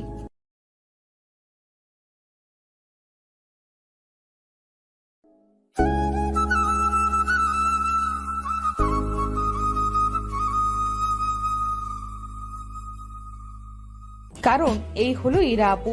কিন্তু ইরা আপু এখানে কি করছে? ইরা আপু আমাকে আর অরণ্যকে দেখে চলে যেতে নিল। আমি ইরা আপুর হাতটা ধরে বললাম, তুই এতদিন কোথায় ছিলি? হুট করে কোথায় চলে গেলি? কিন্তু ইরা আপু কোনো জবাব দিল না। আমি একের পর এক প্রশ্ন করলাম। হঠাৎ করে ইরা আপু আমাকে একটা কষিয়ে চট দিয়ে বলে উঠলো, আমার কাছ থেকে সব ছিনিয়ে নিয়ে এখন মজা করা হচ্ছে? লজ্জা করে না তোর? আমার জীবনের এই অবস্থা করে আমার অরণ্যকে আমার কাছ থেকে কেড়ে নিয়ে নিজের করেছিস, আর এখন নাটক করছিস। আমি কোথায় ছিলাম? তোকে নাটকের সেরা পুরস্কার দেওয়া দরকার। অনেক নাটক শিখে গিয়েছিস। নাটক করে আমার জীবনের 12টা বাজিয়ে অরণ্যের গলায় ঝুলে পড়েছিস। তুই ভালো করেই জানতিস তোর যা চেহারা, তোকে অরণ্যের মতো কেউ বিয়ে করবে না, তাই এত বড় নাটক করেছিস। লজ্জা লাগে না এখন আমাকে এসব জিজ্ঞাসা করতে? আমাকে খুব হিংসা করতি, তাই না? হিংসায় কাতর হয়ে এমন করেছিস। নিজের বোনের সাথে এমন করতে লজ্জা লাগে না? আমি ইরা আপুর কথা কিছুতেই বুঝতে পারলাম না। ইরা আপু কি বলে মাথায় কিচ্ছু ঢুকছে না। ইরা আপুর এসব দোষারোপ আমাকে করছে কেন? আমি তো এমন কিচ্ছু করিনি। আমি ইরা আপুকে বললাম, আপু কি হয়েছে? এমন বলছিস কেন? আমি তো কিছুই বুঝতে পারছি না। আমি তোর কথায় মানে বুঝতে পারছি না। আমাকে কেন এসব বলছিস? আমি কেন নাটক করতে যাব? কেন তোর ক্ষতি করতে যাব? আপু আমাকে মুখটা বেঁকিয়ে রাগান্বিত হয়ে বলল, এখন তো অরণ্যের সামনে ন্যাকা সাজবি? একদম কিছু বুঝিস না। আর বুঝবি কিভাবে? তুই তো কিছুই করিস নাই, তাই না? আপু, আমি তোর কথার মানে বুঝতে পারছি না। সত্যি আমি কিচ্ছু করিনি। তুই কেন এমন করছিস? আমি সত্যি কথাগুলো মানে বুঝতে পারছি না। পাশ থেকে অরণ্য বলে উঠল, ইরা, তুমি আমাকে বলো কি হয়েছে? আর অনন্যাকে এমন কথা বলছো কেন? অনন্যা কি করেছে আমাকে একটু খুলে বলো। ইরা অরণ্যের দিকে অসহায়ের মতো তাকিয়ে গম্ভীর গলায় বলল, অনন্যাকে জিজ্ঞাসা করুন, সে না হয় আপনাকে উত্তর দিয়ে দিবে। আমার থেকে ভালো সে বলতে পারবে, কারণ নাটকের ডিরেক্টর তো অনন্যাই ছিল, আর আমি তো ছিলাম ভুক্তভোগী। অরণ্য আমার দিকে তাকালো। অরণ্যের মুখে এবার আমার প্রতি সন্দেহের ছাপ লক্ষ্য করা যাচ্ছে। বোঝা যাচ্ছে যে সে আমাকে অনেক সন্দেহ করতেছে। সন্দেহ মাখা মুখ নিয়ে বললেন, অনন্যা কি করেছো তুমি? ইরা এসব কি বলছে? সত্যিটা বলো, কি হয়েছে? আমার কাছে সব খুলে বলো। নাটক করবে না একদম। আপনি বিশ্বাস করেন আমি কিচ্ছু করিনি। ইরা আপু কেন এমন বলতেছে সেটাও বুঝতেছি না। এমন কেন বলতেছিস তুই? খেয়াল করলাম ইরা আপু খুব কান্না করতেছে। কেন এভাবে কান্না করছে সেটাও বুঝতেছি না। অরণ্য ইরা আপুকে সান্ত্বনা দিয়ে বলল, ইরা, তুমি বলো কি হয়েছে? ইরা আপু কাঁদতে কাঁদতে অরণ্যকে বলল, কি আর বলবো বলুন? আমার তো সবকিছু শেষ হয়ে গিয়েছে এই কাল নাগিনীর জন্য। এখন আর বললেও সব ঠিক হবে না। আমি চাই না আপনাদের মধ্যে কোনো ঝামেলা হোক। আপনারা প্লিজ চলে যান। ইরা, তোমাকে বলতে বলেছি, বলো অনন্যা কি করেছে? খেয়াল করলাম ইরা আপু কাঁদতে কাঁদতে অরণ্যকে বলল, আপনারও কি বিশ্বাস হয় আমি বিয়ের দিন বয়ফ্রেন্ডকে নিয়ে পালিয়েছি? অরণ্য শান্ত স্বরে জবাব দিল, সে তো আমি বিশ্বাস করিনি, কারণ তুমি তো বিয়ের আগে আমার সাথে ফোনে অনেক কথা বলতে। কিন্তু হঠাৎ কি এমন হলো? কোথায় গিয়েছিলে তুমি? খেয়াল করলাম ইরা আপু এবার বেশ কাঁদছে। কাঁদতে কাঁদতে ইরা আপু যা বললো সেটা শুনে আমার হার্টবিট বেড়ে গেল। মনে হয় এখানে দম বন্ধ হয়ে যাবে। আপু এসব কেন বলছে কিছুই বুঝতে পারলাম না। আমার বুকটা ছিঁড়ে যাচ্ছে কথাগুলো শুনে। কারণ আপু বলল, আমি কোথায় গিয়েছিলাম সেটা কি আপনি জানতে চান? হ্যাঁ, জানতে চাই। তখন ইরা আপু বলল, সেদিন আমি ঘরে বসে সাজতে লাগলাম। হঠাৎ করে অনন্যার মোবাইল থেকে মেসেজ আসলো। আপু একটু লুকিয়ে বাহিরে আয়, অরণ্য ভাইয়া আসছে তোমার সাথে দেখা করতে, তোমাকে সারপ্রাইজ দিতে। আমিও সরল মনে বের হলাম। আমার ভুল ছিল, আমি আপনাকে কল দেইনি। বের হয়ে দেখলাম বাইরে কেউ নেই, আশেপাশে ফাঁকা। অনন্যাকে কল দিলাম, সেও ফোন তুলছে না। হুট করে অনন্যার মোবাইল থেকে মেসেজ আসলো, একটু বাগানের দিকে আয়। অরণ্য এখানে দাঁড়িয়ে আছে, আমিও বাগানের দিকে গিয়েছিলাম, কিন্তু কাউকে কোথাও দেখলাম না। আমি সামনের দিকে একটু এগুলাম, তারপর এই বলে ইরা আপু আবার কাঁদতে লাগলো। অরণ্য তখন ইরা আপুর হাতটা ধরে বললেন। বলো তারপর কি হলো, কান্না থামাও। ইরা আপু কান্না থামিয়ে বলল, তারপর লক্ষ্য করলাম কয়েকটা লোক আমাকে ঝাপটে ধরলো, আমার মুখ চেপে ধরলো। আমি চোখেও কিছু দেখতে পেলাম না। কখন যে জ্ঞান হারিয়ে ফেললাম টের পেলাম না। জ্ঞান ফেরার পর লক্ষ্য করলাম আমি রনকদের বাসায়। অরণ্য বেশ অবাক হয়ে জিজ্ঞাসা করলেন, রনকটা কে? ইরা আপু বলল, রনক হলো অনন্যার বেস্ট ফ্রেন্ড। যদিও রনক অনন্যার 2 বছরের বড়, তবুও তাদের ভালো ফ্রেন্ডশিপ ছিল। রনক আমাকে অনেক পছন্দ করত, অনন্যাকে বেশ কয়েকবার বলেছিল সে, কিন্তু আমি রাজি হইনি। আর সে সুযোগে অনন্যা নিয়েছে। আমার বিয়ের দিন আমাকে গায়েব করে দিয়েছে, আর ফাঁসিয়ে আপনাকে বিয়ে করেছে। অনন্যা আমার সাথে এমন করবে আমি ভাবতেও পারিনি। রনককে দেখে আমি চমকে গিয়ে জিজ্ঞাসা করলাম, তুমি আমাকে এখানে নিয়ে এসেছো কেন? আমি তোমাকে ভালোবাসি ইরা, আমি চাই তুমি আমার হও। দেখো, অনন্যাও চাই তুমি আমার হও, তাই তো অনন্যা আমাকে সাহায্য করেছে। ইরা রনকের মুখে অনন্যার নামটা শুনে অবাক হয়ে গেল। অবাক হয়ে রনককে জিজ্ঞেস করলো, অনন্যা তোমাকে সাহায্য করেছে আমাকে তুলে আনতে? আমি বিশ্বাস করি না। হ্যাঁ, আমি সত্যি বলছি, বিশ্বাস অবিশ্বাস তোমার ব্যাপার। আমি তোমাকে বিয়ে করতে চাই, আর সন্ধ্যায় বিয়ে করব। আমি সবকিছু ঠিক করে রেখেছি। এই কথাগুলো বলে ইরা আপু আবার কাঁদতে লাগলো। অরণ্য ইরার হাতটা আরো ভালো করে ধরে বললেন, এরপর তুমি ওখান থেকে কিভাবে এসেছো? এরপর আমি কোন রকম রনকের চোখ ফাঁকি দিয়ে বের হলাম।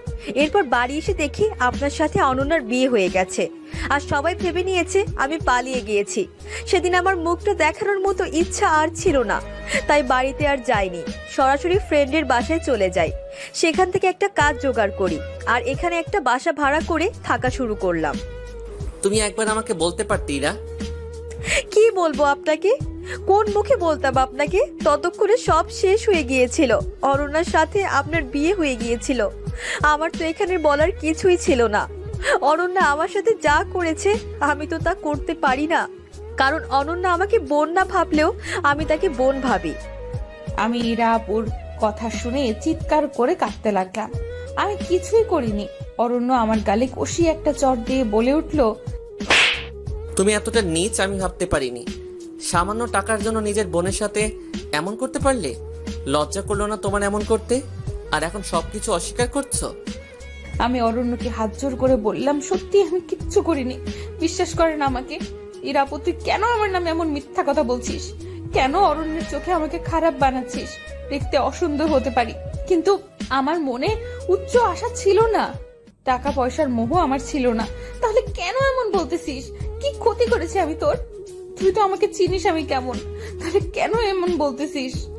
জবাবে ইরা আপু বলল, কি ক্ষতি করেছিস জিজ্ঞাসা করতে লজ্জা করে না তোর? আর কি ক্ষতি করার বাকি রাখছিস তুই? যা, তুই আর অরণ্য সংসার কর, আর এখানে আসিস না। ওপাশ থেকে অরণ্য বলে উঠল, আমার সাথে অনন্যা যাবে না, তুমি যাবে? ইরা আপু অবাক হয়ে উত্তর দিল, আমি কোথায় যাব? আমার সাথে আমার মায়ের কাছে যাবে, আর মায়ের কাছে সব বলবে। আর যে কষ্ট অনন্যা তোমাকে দিয়েছে সেটা আমি অনন্যাকে ফিরিয়ে দিব। তুমি আমার সাথে চলো। না, আমি চাই না আপনাদের মাঝে কোনো ঝামেলা হোক। ঝামেলা তো তুমি করনি, ঝামেলা করেছে অনন্যা, সেটা শাস্তি তুমি কেন পাবে? আমি অরণ্যকে অনেকবার বোঝানোর চেষ্টা করলাম, কিন্তু বোঝাতে পারলাম না। অরণ্য ইরা আপুর কথা বিশ্বাস করেছিল, আমার কথার কোনো মূল্যই দিল না। আর ইরা আপু কেন আমার নামে মিথ্যা কথা বললো সেটাই বুঝতে পারছি না। অরণ্যকে বোঝানোর হাজার চেষ্টা করেও ব্যর্থ হয়েছি। অরণ্য ইরা আপুর হাত ধরে বের হয়ে গেল, আর আমাকে যে রিংটা পরাতে চেয়েছিল সেটা মেঝেতে পড়ে গেল। অরণ্য সেটা ফেলেই চলে গেল। আমি রিংটাকে হাতে নিয়ে কাঁদতে লাগলাম। কেন আমার সাথে এমন হলো? কি ক্ষতি করেছি আমি? কেন আমাকে এভাবে কষ্ট দেওয়া হলো? আমি তো কারো ক্ষতি চাইনি। কাঁদতে কাঁদতে এক দৌড়ে রেস্টুরেন্ট থেকে বের হতে লাগলাম। খেয়াল করলাম অরণ্য আর ইরা আপু গাড়ি নিয়ে চলে গিয়েছে। আমার বুকে বেশ কষ্ট হতে লাগলো। একে তো অরণ্য আমাকে ফেলে রেখে গিয়েছে, তার উপর অরণ্য জানতো আমি এখানের কিছুই চিনি না। কিভাবে পারলো আমাকে আমার ভূত মশাই ফেলে রেখে যেতে? আমি তো কিছুই করিনি। তাহলে আমার ভূত মশাই কেন আমাকে বিশ্বাস করলো না? কেন আমায় এত কষ্ট দিল? আমি তো ইরাপুর কোনো ক্ষতি করিনি, তাহলে ইরাপু কেন এমন বলল? কেন আমার অরণ্যকে আমার কাছ থেকে কেড়ে নিতে চাইলো? কেন এত কষ্ট দিল আমায়? আল্লাহ, আমি তো কোনো প্রশ্নের উত্তর পাচ্ছি না। আমি কি করব তুমি বলে দাও। এই মুহূর্তে আমার হাতে একটা টাকাও ছিল না। এখন আমি বাসায় যাব কিভাবে? তবু একটা সিএনজি ভাড়া করলাম, ভাড়া করে বাসায় চলে গেলাম। বাসায় দারোয়ানের কাছ থেকে টাকা নিয়ে ভাড়া দিলাম। ঘরের ভেতর ঢুকতেই দেখলাম রনক ভাইয়া দাঁড়িয়ে আছে। রনক ভাইয়াকে দেখে আমার মাথায় আগুন ধরে গেল, কারণ রনক ভাইয়ার কারণে ইরা আপু আমাকে ভুল বুঝলো। নিজেকে আর সামলাতে পারলাম না। রনক ভাইকে গিয়ে বললাম, আপনার কি দরকার ছিল এত বড় নাটক করার? ইরা আপুকে কেন ভুল বুঝিয়েছেন? আমি কি ক্ষতি করেছি আপনার? রনক ভাইয়া কোনো কথা বলছে না। আমার রাগ যেন আরো বেড়ে গেল। মন চাইছে রনক ভাইয়াকে কষিয়ে একটা চড় দেই। তাই করতেছিলাম, এমন সময় অরণ্য এসে পেছন থেকে আমার হাতটা ধরে ফেললো। আমি অরণ্যের দিকে ফিরতেই অরণ্য আমাকে জড়িয়ে ধরলো। আমি বুঝতে পারছি না কি হচ্ছে এসব। অরণ্য জড়িয়ে ধরার সাথে সাথে খেয়াল করলাম চারদিকে আলো বেড়ে গেছে।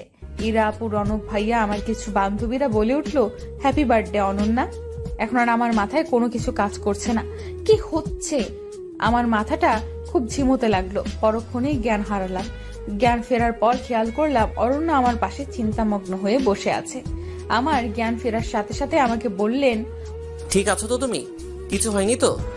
হঠাৎ করে সবার এতটা পরিবর্তন দেখে কেন জানি না নিজের কাছে খুব অবাক লাগছে। খেয়াল করলাম সামনে ইরা আপু আর রনক ভাইয়া দাঁড়িয়ে আছে। আমি ওদের দেখে রেগে যেতে লাগলাম। ঠিক তখনই অরণ্য আমাকে শান্তস্বরে বলল, অনন্যা, ওদেরকে কিছু বলো না। ওরা এতক্ষণ যা করছে আমার কথাই করেছে। অরণ্যের কথা শুনে আমি যেন আকাশ থেকে পড়লাম। কি বলে এসব? মাথার উপর দিয়ে যাচ্ছে। আমি অবাক হয়ে জিজ্ঞেস করলাম, মানে? আমি তো কিছুই বুঝতে পারছি না। অরণ্য একটা মুচকি হেসে বললেন, কিছু বুঝতে হবে না। আগে তোমাকে একটা সংবাদ দেই। ইরা কোথায় গিয়েছিল সেটা তো সবার অজানা ছিল। ইরা রনকের সাথে পালিয়ে গিয়ে বিয়ে করেছিল। আমি কথাটা শুনে বেশ অবাক হয়ে বললাম, বেশ, তাহলে একটু আগে ঘটে যাওয়া ঘটনাটা কি আমার স্বপ্ন ছিল? ওরা বিয়ে করলে একটু আগে এমন করলো কেন? ইরা আপু পাশ থেকে বলে উঠলো, তুই একটু শান্ত হ, আমি সব বলছি। আমি নিজেকে শান্ত করে বললাম, এবার বলো। রনকের সাথে আমার 3 বছরের সম্পর্ক। রনক তোকে কিছু বলেনি, কারণ আমরা ভাবছিলাম তোকে সারপ্রাইজ দিব, কিন্তু হঠাৎ করে আমার বিয়ে ঠিক করায় সব ঝামেলা পাকালো। কি করব কিছুই বুঝতে পারছিলাম না। শেষমেশ বিয়ের দিন সকালে মনে হলো নিজের ভালোবাসাকে এইভাবে কোরবানি করা ঠিক হবে না। তাই রনককে ফোন দিয়ে বললাম, রনক তুমি কি চাও, আমরা এক হই। ইরা, তুমি এখনো এই কথা জিজ্ঞেস করছো? তুমি যা করতে বলবে আমি তাই করব। তুমি শুধু আমাকে ছেড়ে যেও না প্লিজ। তাহলে বাগানের কাছে চলে আসো। রনক আমার কথা শুনে বাগানের কাছে আসলো, আর আমি সুযোগ বুঝে রনকের সাথে পালিয়ে যাই। তাহলে একটু আগে যে কাহিনীটা বলেছিল সেটার কি হলো? আমার প্রশ্নের জবাবে সবাই একটু হেসে নিল। সবার হাসি দেখে এবার সত্যি আমার গা জ্বলে যেতে লাগলো। রেগে গিয়ে বললাম, কি হলো বলবি তো? অরণ্য মুচকি হেসে বললেন, 4টা মাস খুব জ্বালাইছো আমাকে, তাই এর শাস্তি ভালোবাসি শব্দটা বলার আগেই দিতে হতো। আর একটু সারপ্রাইজ দেওয়ার বাকি ছিল। হুট করেই ইরার সাথে দেখা, তখন ইরাকে নিয়ে প্ল্যানটা করি। এই রকম প্ল্যানটা কে করলো শুনি? অরণ্য হাসি হাসি মুখ নিয়ে বলল, আমি করেছি। এরকম একটা প্ল্যান করেছে বলে অরণ্যের প্রতি আমার খুব অভিমান জমে গেল। অভিমানে গাল ফুলিয়ে বসে রইলাম। ইরা আপু বলল, আচ্ছা অনন্যা থাক, তুই, আমি আর রনক বাইরে গেলাম। তোদের মান অভিমানের পালা শেষ কর। আর চটটা দেওয়ার জন্য সরি, জোরে লাগেনি তো? নাটক করতে গিয়ে ক্যারেক্টারের মধ্যে ঢুকে গিয়েছিলাম। ইরা আপুর কথাটা শুনে অভিমান আরো বেড়ে গেল। তাই অভিমানী গলায় বললাম, হয়েছে, জুতো মেরে গরুদান করতে হবে না। ইরা আপু হাসি দিয়ে রনক ভাইয়ের কাছে চলে গেল, আর আমি গাল ফুলিয়ে বসে রইলাম। অরণ্য আমার দিকে তাকালো, কিন্তু আমি অভিমানের কারণে অরণ্যের দিকে তাকালাম না। অরণ্যের চোখ যেন আমার দিক থেকে সরছে না। আমি যেন তার চোখের নিশানা থেকে সরতে পারছি না। ক্রমশই আমার অভিমান কমতে লাগলো। তবু অভিমান ধরে রাখার চেষ্টা করলাম, কিন্তু অভিমান ধরে রাখতে পারলাম না। তাই অরণ্যকে জড়িয়ে ধরে আবেগে কাঁদতে লাগলাম। কাঁদতে কাঁদতে বললাম, আমাকে এইভাবে কষ্ট দেওয়ার কি দরকার ছিল? আমি যদি হারিয়ে যেতাম ওই জায়গা থেকে? আমি তো আমার অনন্যাকে চিনি, যে সে বাসা খুঁজে আসতে পারবে, সেটা আমার খুব ভালো করে জানা ছিল। সারপ্রাইজটা কেমন লাগলো? খুব বাজে লাগছে। এইভাবে আর সারপ্রাইজ দিবেন না। নাটক করতে গিয়ে তো রিংটা ফেলে আসলেন। খেয়াল করলাম অরণ্য আমার এই কথা শুনে অট্ট হাসি দিচ্ছে। তাই আমি বললাম, কি ব্যাপার, এত হাসি দিচ্ছেন কেন? হাসি দিচ্ছি এই জন্য, আমি যে রিংটা ফেলে এসেছি সেটা নকল রিং ছিল, আসল রিংটা আমার কাছে। নাটকটা বাস্তবমুখী করার এক অভিন্ন প্রচেষ্টা আর কি। এত বড় ছলনা! চান, আপনার সাথে আর কথা বলবো না। অরণ্য এবার আমাকে জড়িয়ে ধরলো। মনে হচ্ছে তার নিঃশ্বাসের শব্দ আমি শুনতে পাচ্ছি, তার হার্টবিটের আওয়াজ আমি শুনতে পাচ্ছি। এবার কানের কাছে মুখটা হালকা করে নিয়ে বললেন, আই লাভ ইউ আমার পেতনি। এবার যেন তাহার প্রতি থাকা সকল অভিমান দুমড়ে মুচড়ে শেষ হয়ে গেল। অভিমানটা টিকিয়ে রাখার বৃথা চেষ্টা করলাম, কিন্তু পারলাম না। আমি ফিসফিস করে বললাম, আই লাভ ইউ টু ভূতমশাই। আমার মতো কালো মেয়েকে ভালোবাসলেন কিভাবে? মানুষের দৃষ্টি সুন্দর অসুন্দরের বৈষম্য করে, আমার দৃষ্টিতে তুমি সবচেয়ে বেশি সুন্দরী। অরণ্যের মুখে এই কথাটা শুনে আমি যেন কোথাও নিমেষেই হারিয়ে গেলাম। কিছু বলতে চাইলেও আর পারছি না, কারণ গলাটা থরথর করে কাঁপতে লাগলো। অরণ্য এবার আমার চোখটা হাত দিয়ে চেপে ধরলো আর বলল, আমার সাথে একটু চলো। আমি বললাম, কোথায়? আগে চলো তারপর বলি। এত নাচরবান্দা মেয়েরে বাবা এত বকবক করতে পারে? হয়েছে, আর বকবক করবো না, এবার নিয়ে যান। চোখটা চেপে ধরে আস্তে আস্তে আমাকে কোথায় নিয়ে যাচ্ছেন কিছুই বুঝতে পারছি না। হুট করে চোখ খুললাম, খেয়াল করলাম আমি ছাদে। চারদিকে মোমবাতি দিয়ে সাজানো। ইরা অপর রনক ভাইয়া বাজি ফোটাতে লাগলো। পাশে মা দাঁড়িয়ে আছে, ওনার পাশে একজন ভদ্রলোক দাঁড়িয়ে আছে। আমার বুঝতে বাকি রইল না উনি আমার শ্বশুর। আমি দৌড়ে গিয়ে ওনাদের সালাম করলাম। ইরা অপর রনক ভাইয়া একটা কেক আমার সামনে আনলো আর বলল, ভূত আর পেতনি দুজনেই কেকটা কাটেন, আর অরণ্য ভাইয়া আপনি অনন্যাকে রিং পরিয়ে দিন, আর অনন্যা তোর হাতের নকল রিংটা ফেলে দে। এত বোকা কবে হয়েছিস? সামান্য নাটক বুঝতে পারলি না? তুই তো বেশ নাছোড়বান্দা আর বুদ্ধিমতী ছিলি। আমি লজ্জায় লাল হয়ে গেলাম আর বিড়বিড় করে বললাম, প্রেমে পড়লে যে মানুষ বলদ হয় সেটা আমাকে দিয়ে প্রমাণ হলো। অরণ্য ধাক্কা দিয়ে বলল, কি বিড়বিড় করা হচ্ছে? না কিছু না। একটু ওইদিকে তাকাও, তোমার জন্য সারপ্রাইজ আছে। কি সারপ্রাইজ? ওইদিকে তাকিয়ে দেখো। আমি ওদিকে তাকিয়ে দেখি বাবা, মা, চাচা, চাচি সবাই এসেছে। আমি খুশিতে আত্মহারা হয়ে গেলাম। বিয়ের পর এসব ঝামেলার কারণে আমার শ্বশুর বাড়িতে কেউ আসেনি। এভাবে সারপ্রাইজ পাবো বুঝতে পারিনি। আমি তো খুশিতে স্থির হয়ে গিয়েছিলাম, নড়তেও পারছিলাম না। অরণ্য আমাকে ধাক্কা দিয়ে বললেন, এবার কেকটা কাটো, আর আপনি শব্দটা রীতি টানো। আপনি শব্দটা রীতি টানবো মানে? মানে তুমি আমাকে তুমি করে বলবে। আমার তো লজ্জা লাগবে। হয়েছে হয়েছে, আর লজ্জা পেতে হবে না, কেকটা কাটো, সবাই অপেক্ষা করছে। এরপর কেকটা কাটলাম। কেকটা কাটার সাথে সাথে চারদিকে বাজি ফুটতে শুরু করলো। কয়েকটা ফানুস আকাশে উঠতে লাগলো। কি যে অনুভূতি বলে বোঝানো যাবে না। মনের ভেতরটা এমন লাগছে যেন ঝড় হওয়ার পরে শরীরে শীতল হাওয়া বইছে। সত্যি বুঝতে পারিনি আমার ভূতমশাই আমাকে এতটা ভালোবাসে। কেকটা কাটলাম, ভূতমশাই আমার হাতে রিং পরিয়ে দিল। আমি লজ্জায় এক দৌড়ে রুমে চলে আসলাম। অরণ্য আমার পেছনে রুমে আসলো। অরণ্যকে বললাম, আপনার তো। অরণ্য আমার মুখটা চেপে ধরে বলল, আপনি না, তুমি বলো। আমি লজ্জা মাখা মুখে বললাম, তোমার তো আমাকে ভালো লাগে না। ইরা আপুকে প্রথম দেখাতে ভালো লেগেছিল, হুট করে আমাকে ভালো লাগলো কিভাবে? উত্তরে অরণ্য বলল, কারণ প্রথম দেখে ভালো লাগার চেয়ে দেখতে দেখতে ভালো লাগা অনেক শ্রেয়। আমি বললাম, আমার কথা আমাকে ফিরিয়ে দেওয়া হচ্ছে? সত্যি কথা বললে ফিরিয়ে দেওয়া হয় না, বরং সত্যতার প্রমাণ হয়। সেদিনের পর থেকে অরণ্য আমার জীবনটা পুরোপুরি পাল্টে গেল। দেখতে দেখতে 3টা বছর কেটে গেল। এর মধ্যে আমি এক পুত্র সন্তানের মা হলাম। একদিন পাশের বাসার ভাবি আমার সন্তানকে দেখতে এসে বললেন, অনন্যা ভাবি, আপনার বিয়েটা যেন কিভাবে হয়েছে? উত্তরে আমি বললাম, আমাদের হঠাৎ বিয়ে হয়েছে।